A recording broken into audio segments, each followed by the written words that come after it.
So I have to admit that today, even 12 years after graduation, I'm still insecure about my own worthiness. I have to remind myself today, you are here for a reason. Today, I feel much like I did when I came to Harvard Yard as a freshman in 1999, when you guys were, to my continued shock and horror, still in kindergarten. I felt like there had been some mistake, that I wasn't smart enough to be in this company, and that every time I opened my mouth, I would have to prove I wasn't just a dumb actress. So I start with an apology. This won't be very funny. I'm not a comedian, and I didn't get a ghostwriter. But I am here to tell you today, Harvard is giving you all diplomas tomorrow. You are here for a reason. Sometimes your insecurities and your inexperience may lead you to embrace other people's expectations, standards, or values. But you can harness that inexperience to carve out your own path, one that is free of the burden of knowing how things are supposed to be, a path that is defined by its own particular set of reasons. The other day, I went to an amusement park with my soon-to-be 4-year-old son, and I watched him play arcade games. He was incredibly focused, throwing his ball at the target. Jewish mother that I am, I skipped 20 steps and was already imagining him as a major league player with what his aim and his arm and his concentration. But then I realized that when he won, he was playing to trade in his tickets for the crappy plastic toys. The prize was much more exciting than the game to get it. I, of course, wanted to urge him to take joy in the challenge of the game, the improvement upon practice, the satisfaction of doing something well, and even feeling the accomplishment when achieving the game's goals. But all of these aspects were shaded by the little 10-cent plastic men with sticky, stretchy blue arms that adhere to the walls. That was the prize. In a child's nature, we see many of our own innate tendencies. I saw myself in him, and perhaps you do too. Prizes serve as false idols everywhere. Prestige, wealth, fame, power. You will be exposed to many of these, if not all. Of course, part of why I was invited to come speak today, beyond my being a proud alum, is that I've accrued some very coveted toys in my life, including a not-so-plastic, not-so-crappy one, an Oscar. So we bump up against a common trope, I think, of the commencement address, people who have achieved a lot telling you that the fruits of achievement are not always to be trusted. But I think that contradiction can be reconciled and is in fact instructive. Achievement is wonderful when you know why you're doing it, and when you don't know, it can be a terrible trap. I went to a public high school on Long Island, Syosset High School. The girls I went to school with had Prada bags and flat-ironed hair, and they spoke with an accent I, who had moved there at age 9 from Connecticut, mimicked to fit in. Florida oranges, chocolate cherries. Since I'm ancient and the internet was just starting when I was in high school, people didn't really pay that much attention to the fact that I was an actress. I was known mainly at school for having a backpack bigger than I was and always having whiteout on my hands, as I hated seeing anything crossed out in my notebooks. I was voted for my senior yearbook most likely to be a contestant on Jeopardy, or Code for nerdiest. When I got to Harvard, just after the release of Star Wars Episode 1, I knew I would be starting over in terms of how people viewed me. I feared people would assume I had gotten in just for being famous, and that they would think I was not worthy of the intellectual rigor here. And they would not have been far from the truth. When I came here, I had never written a 10-page paper before. I'm not even sure I'd written a 5-page paper. I was alarmed and intimidated by the calm eyes of fellow students who came here from Dalton or Exeter, who thought that compared to high school, the workload here was easy. I was completely overwhelmed and thought that reading 1,000 pages a week was unimaginable, that writing a 50-page thesis was just something I could never do. I had no idea how to declare my intentions. I couldn't even articulate them to myself. I had been acting since I was 11, but I thought acting was too frivolous and certainly not meaningful. I came from a family of academics and was very concerned with being taken seriously. In contrast to my inability to declare myself, on my first day of orientation freshman year, 5 separate students introduced themselves to me by saying, "I'm going to be president. Remember I told you that." Their names, for the record, were Bernie Sanders, Mark Rubio, Ted Cruz, Barack Obama, and Hillary Clinton. In all seriousness, I believed every one of them. Their bearing and self-confidence alone seemed proof of their prophecy, where I couldn't shake my self-doubt. I got in only because I was famous. This was how others saw me. It was how I saw myself. Driven by these insecurities, I decided that I was going to find something to do at Harvard that was serious and meaningful, that would change the world and make it a better place. At the age of 18, I had already been acting for 7 years and assumed I'd find a more serious and profound path in college. So freshman fall, I decided to take neurobiology and advanced modern Hebrew literature because I was serious and intellectual. Needless to say, I should have failed both. I got B's for your information, and to this day, every Sunday, I burn a small effigy to the pagan gods of great inflation. But as I was fighting my way through Aleph Bet Yehoshua in Hebrew and the different mechanisms of neural response, I saw friends around me writing papers on sailing and pop culture magazines, and professors teaching classes on fairy tales and the Matrix.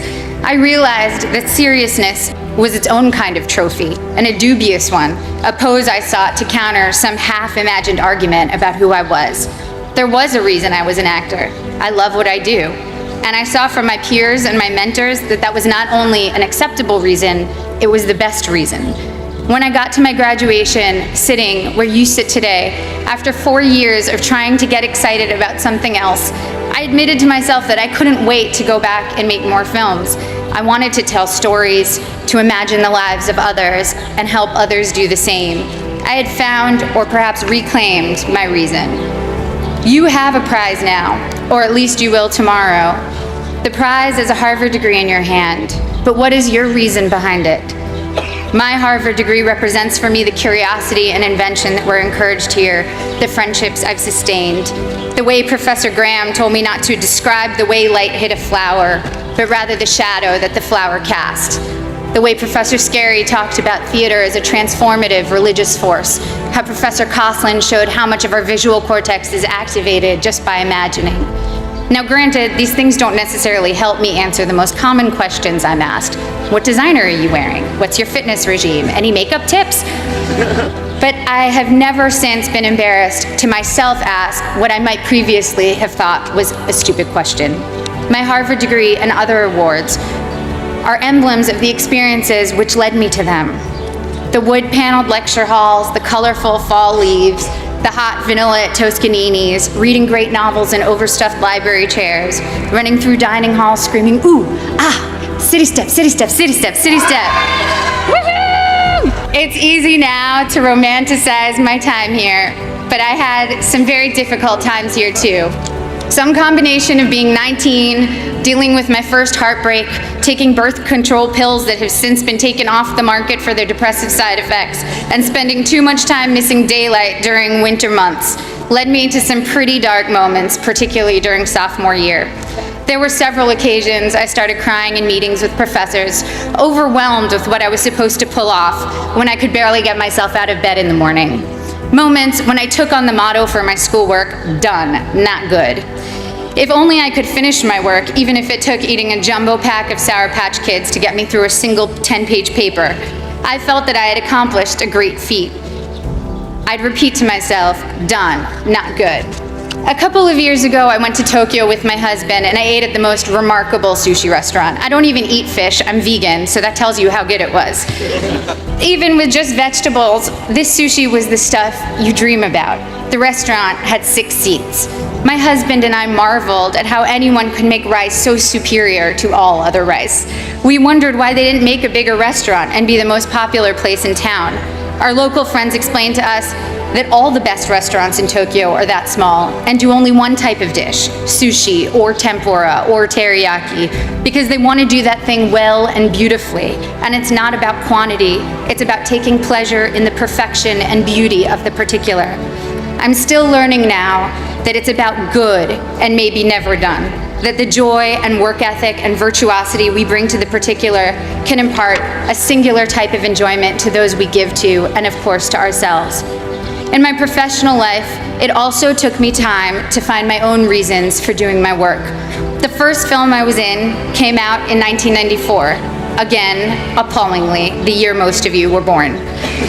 I was 13 years old upon the film's release, and I can still quote what the New York Times said about me verbatim. Ms. Portman poses better than she acts. The film had a universally tepid critical response and went on to bomb commercially. That film was called The Professional, or Leon, in Europe. And today, 20 years and 35 films later, it is still the film people approach me about the most to tell me how much they loved it, how much it moved them, how it's their favorite movie.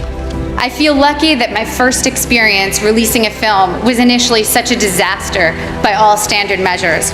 I learned early that my meaning had to be from the experience of making the film and the possibility of connecting with individuals rather than the foremost trophies of my industry, financial and critical success. And also that those initial reactions could be false predictors of your work's ultimate legacy. I started choosing only jobs I was passionate about and from which I knew I could glean meaningful experiences. This thoroughly confused everyone around me, agents, producers, and audiences alike. I made Goya's Ghosts, a foreign independent film, and studied art history, visiting the Prado every day for 4 months as I read about Goya and the Spanish Inquisition. I made V for Vendetta, a studio action movie for which I learned everything I could about freedom fighters who in other eyes might be called terrorists, from Menachem Begin to the Weather Underground. I made Your Highness, a pothead comedy with Danny McBride, and laughed for 3 months straight. I was able to own my meaning and not have it be determined by box office receipts or prestige. By the time I got to making Black Swan, the experience was entirely my own. I felt immune to the worst things anyone could say or write about me, and to whether an audience felt like going to see my movie or not.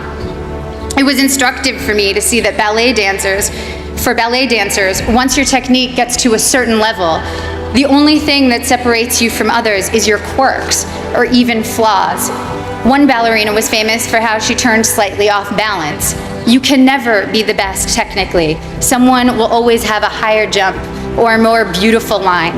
The only thing you can be the best at is developing your own self.